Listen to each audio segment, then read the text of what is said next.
La igualdad de género tiene su espacio en Unisimón Radio. Aquí comienza Voces de Igualdad, donde el conocimiento, el análisis crítico y el compromiso social se unen para transformar realidades. Un programa integrado a la Cátedra UNESCO en Prevención de la Violencia contra la Mujer de la Universidad Simón Bolívar. Prepárate para un diálogo seguro y libre de discriminación.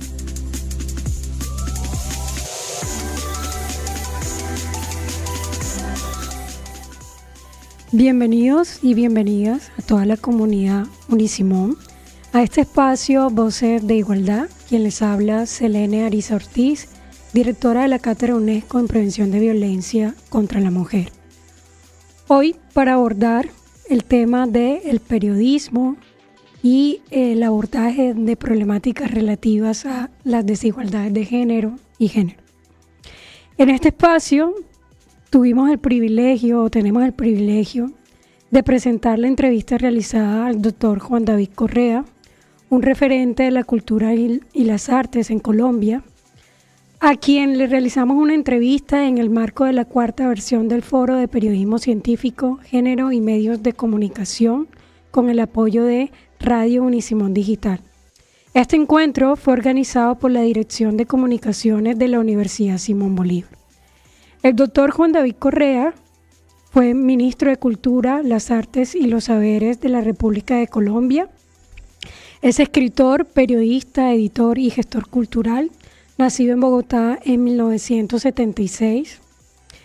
Estudió literatura en la Universidad de los Andes y comenzó su trayectoria en el diario El Espectador, donde se desempeñó como periodista cultural, corresponsal en Francia y columnista. A lo largo de su carrera ha impulsado diversos proyectos culturales. Fue parte de Fundalectura y de la Biblioteca Nacional de Colombia, además de dirigir el área de cultura de la Feria Internacional del Libro de Bogotá, desde la Cámara Colombiana del Libro. También se destacó como editor y director de la revista Arcadia, una de las publicaciones más influyentes en el ámbito cultural del país. Como autor, Juan David ha publicado varias novelas como Todo pasa pronto y Casi nunca es tarde, así como la crónica El barro y el silencio, una mirada profunda a la tragedia de Armero en 1985. Hasta julio de 2023, el doctor Juan David se desempeñó como director literario del Grupo Planeta en Colombia, donde continuó promoviendo la literatura y el pensamiento crítico. Hoy su voz y su experiencia sigue siendo un referente indispensable en el panorama cultural colombiano. Doy paso a la entrevista. Bienvenido, doctor Juan David Correa, exministro de Cultura, editor, periodista, toda una trayectoria. Menos doctor, no soy doctor. No hace falta. Solo estudié literatura y después así que doctor, no tengo un doctorado. Pero gracias, Selene, por la invitación y a ustedes por estar acá con nosotros. Claro que sí, en la Universidad Simón Bolívar pues tiene el privilegio de contar con usted en el marco de este foro de periodismo y género, este foro científico, y además de las preguntas que se sugirieron en el panel y que por supuesto se realizó en el marco de Radio Unisimón Digital, a mí me interpelaron algunas otras, como puede ser el hecho de que el cubrimiento, o sea, se enfatiza mucho en el cubrimiento de las noticias de violencias de género en cuanto a feminicidios o violencias por prejuicio hacia las personas LGBTIQ+. Pero hay otras formas de violencia que, digamos, el periodismo también cubre. Por ejemplo, las situaciones de explotación sexual, o estoy pensando en la realidad de Cartagena de Indias asociada a la explotación sexual y todo ello, y cómo el periodismo a veces tiende, porque está también en unas lógicas del contexto, a nombrar los fenómenos desde una manera que quizás no se reconoce cuál es la realidad del problema. Estoy pensando en nombrar situaciones de explotación sexual como turismo sexual, por colocar un ejemplo. Quisiera saber respecto a esas otras formas de violencia que afrontan o que enfrentan las mujeres, las niñas y los jóvenes, ¿qué papel puede tener el periodismo para nombrarlas de una manera distinta que la complejice? Es una buena pregunta porque me hace preguntarme a mí a qué se quiere parecer nuestro periodismo, a qué se ha querido parecer nuestro periodismo. Y me parece que se ha querido emular a un periodismo hegemónico, empresarial, patriarcal, que discute al poder, que discute al poder político sobre todo, que discute ciertos poderes criminales, ciertos, y no precisamente estos que atañen a la violencia de género. ¿Qué quiere decir que el periodismo colombiano no se haya tomado en serio el tema del turismo sexual en ciudades como Medellín o como Cartagena? ¿Qué nos hace pensar que todas las industrias culturales asociadas al disfrute y al goce no tienen que ver de una u otra manera con ese turismo sexual, con la promoción de la sexualización de los cuerpos como un destino de placer del mundo, de placer, precisamente no placer profundo, sino placer pornográfico, placer consumista, de considerar el cuerpo de las mujeres, las niñas, los niños y las diversidades como objetos en los cuales puede de alguna manera desfogarse esa energía del consumo capitalista que ha de alguna manera rodeado al patriarcado hoy. Esa pregunta que haces es importante precisamente porque, y eso lo comparamos con la información que ha salido en los medios, que básicamente es de capturas de hombres extranjeros en estas ciudades, y no de indagar en las condiciones de vida de estas poblaciones y de por qué no hay políticas. Seguimos esperando día tras día que maten mujeres, que maten cuerpos trans o que aparezcan niñas y niños capturados por estar en lugares privados con hombres de estos depredadores que ven el mundo entero. Entonces ahí yo creo que hay una lógica que a veces quiere invertir el asunto. Son los medios que no han podido, no, los medios no han querido. ¿Por qué? Porque en general son hombres patriarcas los que están allí a cargo de la información y porque tienen mucho miedo en asumir que probablemente sus grietas morales influyen en ese tipo de comportamiento. Entonces cuando uno como hombre se enfrenta a la paradoja de que los comportamientos que uno tiene en la vida tienen mucho de patriarcal y han cruzado barreras y han cruzado fronteras complejas, pues tiene que examinarse, desestructurarse y convencerse de que la parresía, es decir, la verdad y asumir las consecuencias de esa verdad que uno está diciendo, pues es un comportamiento que quizás pueda empezar a cambiar nuestra sociedad. El cambio cultural finalmente es eso. Es no solamente pedir una información distinta de calidad, sino cambiarnos a nosotros como sujetos que producen esa información. Y entonces uno se pregunta dónde están las mujeres y esas otras identidades en las cabezas de los medios de comunicación, y pues la respuesta es simplemente evidente. Otra inquietud que tengo al revisar noticias, volvamos sobre el tema de Cartagena, Medellín, el turismo sexual, es cuáles son las voces que participan en las noticias que se producen sobre esas situaciones, ¿no? Por lo general, y eso me genera inquietud, son empresarios del sector turístico, que entidades del gobierno, y poco participan las personas que pasan por esas circunstancias porque en ellas interseccionan muchas realidades de clase, de etnia, de sexualidad, ¿no? Entonces, esa lógica de qué voces son las que participan en las noticias también podría replantearse. ¿Consideras que es importante que se lo plantee el periodismo? Pero no se lo plantea porque hace parte de un esquema corporativo que al final todo está conectado. El capital corporativo está conectado a través de empresas de diversa índole.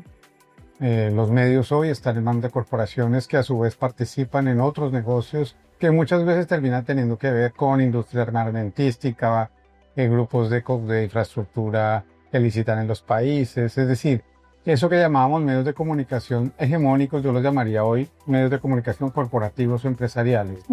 Como a ellos el límite les aparece cada vez que quieren hacer algo distinto porque van a tocar algo sensible, es decir, si hay un gran proyecto de cubrimiento, de análisis sobre el turismo sexual en Cartagena, el primer análisis que alguien va a hacer es si eso afecta al turismo, por ejemplo. Entonces el capitalismo en el fondo está en un momento de exacerbación del patriarcado que no nos permite desactivar esos dispositivos de poder que ya están funcionando para seguir legitimando hegemónicamente esos discursos patriarcales. Negar la realidad de lo que estamos viviendo de frente al tema de la violencia de género, cuando más de una mujer, casi 2 mujeres son asesinadas al día en Colombia, cuando vemos cuerpos trans cayendo asesinados en muchos lugares del país, cuando vemos niños maltratados, cuando hay más de 19.000 casos de violencia contra las mujeres y los niños en este país, lo único que puede hacer, sentirse es realmente apabullado por una realidad que no estamos comprendiendo su dimensión, como no estamos comprendiendo que está ocurriendo un genocidio en nuestras pantallas y vemos morir asesinados niños, mujeres y hombres todos los días sin que eso nos incomode mucho. Entonces estamos en un momento definitivo de la sociedad, estamos en un cambio de era, en un cambio de paradigma y tenemos que entender que eso es así, que muchas de las ideas que teníamos ya no nos sirven para este momento, que tenemos que ponernos más en cuestión y que es difícil, por supuesto, es difícil ponerse en cuestión, es difícil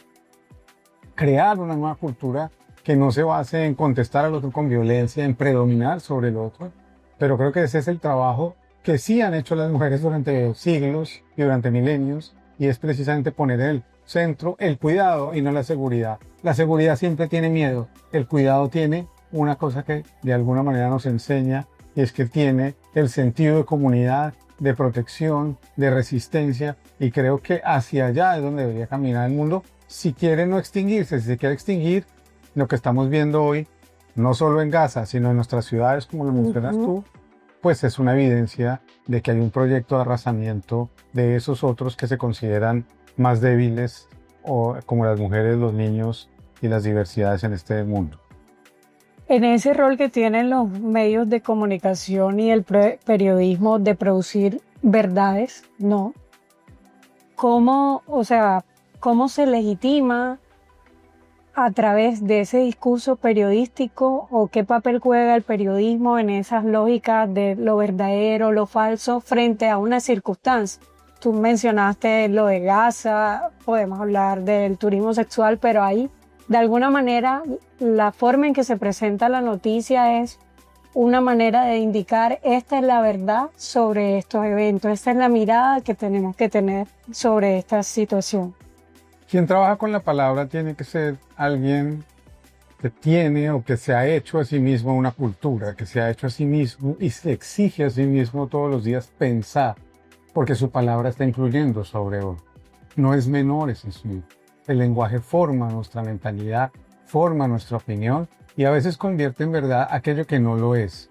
Para eso, el periodismo en la modernidad inventó una deontología, es decir, una forma, unos protocolos, unas reglas de intentar con algunos mecanismos llegar a versiones un poco más complejas de lo real.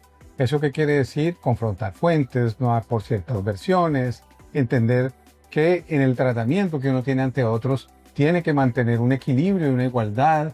Cuando alguien dice en la radio en las mañanas que otra vez los indios se están tomando el parque porque es que los indios son unos, como no trabajan y como todo el día tienen plata el gobierno, lo que está haciendo es una dimensión de estigmatización sobre una población que ha sido violentada 5 siglos. Pero eso no se entiende, eso se dice que es exagerado. Es como cuando una mujer protesta, le dicen que es exagerada, le dicen que es histérica, le dicen que... Y ese discurso es el que está volviendo a primar hoy en el mundo.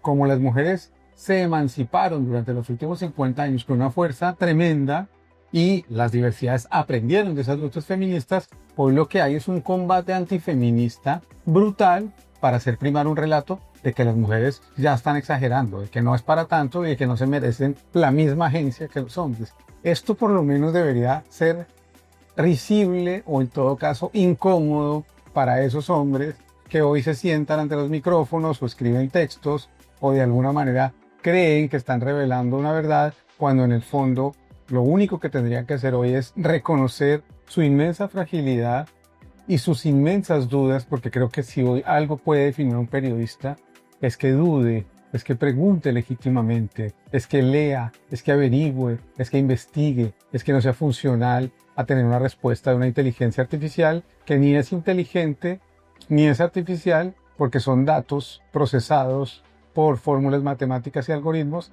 que producen, mezclando esos datos, información que no podemos dar por verdadera o perfecta o absolutamente comprobada. Eso ni más ni menos es lo que nos jugamos en el mundo de hoy frente a un periodismo responsable, y yo creo que debe empezar a surgir también un periodismo mucho más independiente, comunitario, cooperativo, no corporativo. ¿Qué es un periodismo cooperativo? Un periodismo en donde los medios sean manejados por grupos de personas que tengan la misma agencia, que tengan voz y voto, que elijan a sus directores, a sus periodistas, que cuando cometan errores los puedan señalar, que el periodista sea una figura pública que asuma su responsabilidad como un agente social que incide en la democracia. Y si no tenemos eso, lo que vamos a tener posiblemente es una crisis de valores tan profunda que no vamos a poder ni siquiera ponernos de acuerdo en la conversación y sobre qué queremos conversar, porque lo que se van a producir o comenzar a producir, como ya ocurre, son tantas versiones de la realidad, tantas imágenes que no vamos a saber si son ciertas o no, porque la gente no va a tener la capacidad, no creció con esa cultura de identificar y de tener un criterio. ¿Cómo, doctor Juan David, cómo el periodismo y los medios de comunicación, entiendo que ha sido corporativo y demás, pero cómo puede evitar instrumentalizarse ese poder que se tiene de la información desde los medios en esa pugna política que existe? No hay nada que hacer frente a lo corporativo, eso ya es un hecho incontestable. Los banqueros, los tecnofeudalistas se compraron los medios. El dueño de Amazon es el dueño del Washington Times o el que sea. El otro es dueño. Todos los millonarios del mundo se compraron los medios. Entonces son medios funcionales, en todo caso, corporaciones. Entonces por ahí no está la salida. La salida está en la nueva ciudadanía, en una humanidad que tiene que sentirse un nuevo sujeto político, un sujeto político que tiene que volver a organizar formas que fueron nobles, como el mismo periodismo, y que tiene que empezar a crear medios. Está ocurriendo, sí. Vemos medios independientes, esfuerzos digitales, y a lo mejor en esa proliferación de cosas, no podemos ser impacientes, se van a producir cambios que quizás veamos y que si no los vemos, ojalá sean cambios que vuelvan a organizar y a llenar de esperanza a una sociedad que lo único que hoy espera es el fin de su especie, o en todo caso el arrasamiento de 2 o 3 o 5 hombres que son capaces, unos de irrigar mentiras y versiones que pueden hacer en un segundo poner en riesgo la vida, no de una, sino de millones de personas, y 2, tirando armas nucleares a través ya no de soldados y personas humanas, sino de tecnologías como los drones, que es lo que estamos viviendo hoy en Gaza y en Ucrania. Bueno, para finalizar, ¿qué le dirías a los futuros periodistas, comunicadores sociales, para lograr que el periodismo logre dignificar a las personas y dignificar la vida? Que disfruten lo que hacen, que se tomen en serio que si no hay un gusto, una goce, una verdadera necesidad de conocer a través de lo que hacen, mejor no lo hagan, que no se conviertan en actores, que no hagan el teatro de parecer algo que no son, que no sufran por hacer las preguntas complicadas cuando tengan un personaje delante, que pregunten desde la ignorancia. El periodismo tiene que recuperar esa idea de que no sabe, el periodista quiere saber, y eso es lo que yo he hecho en la vida. Yo no creo que sepa de muchas cosas, pero sí me precio de todo el tiempo, todos los días, estar preguntándome esas cosas y buscando gente para que me ayude a responderlas. Con esa premisa tan sencilla, uno avanza de otra manera en el periodismo, sobre todo con los medios de producción que tenemos hoy, digitales, que están al alcance de todos nosotros. Lo otro es un artefacto simplemente que nos pide que simulemos ser algo que no somos, que nos convirtamos en actores, en payasos, en un sentido pueril, no en el sentido noble de la palabra payaso, de alguna manera disfrazándonos y convirtiéndonos de un mundo que creo que se está quedando atrás, que fue el que crearon estas esferas mediáticas con especial ascendencia en el neoliberalismo creando el espectro de que queríamos o deberíamos ser una manera de ser del periodismo, por eso empezamos por ahí. Así que no se quieran parecer a esos periodistas. Hay otros, y hay miles de maravillosas y maravillosos periodistas que han escrito estupendos libros. El periodismo necesita tiempo, necesita ética, necesita fuerza, necesita inteligencia y sobre todo necesita nobleza. Los cínicos no sirven para este oficio. Bueno, muchas gracias, doctor Juan David. Es un honor tenerlo acá en Voces de Igualdad. A ti, Selene, y a ustedes aquí en el programa de la universidad y de la emisora, les doy un abrazo y ojalá nos veamos pronto. Si algo nos deja la conversación con el doctor Juan David Correa, es la urgencia de descentrar el lugar desde donde hemos narrado el mundo.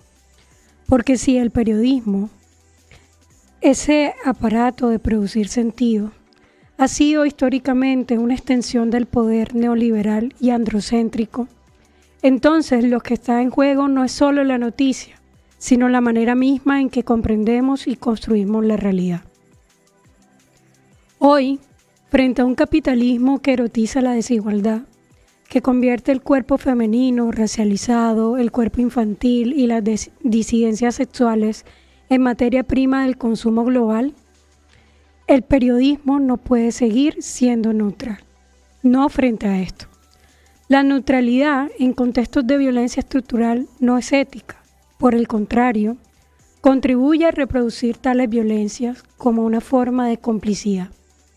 Y esa complicidad se expresa precisamente en lo que parece más inofensivo, las palabras, y en cómo la sociedad nombra las cosas.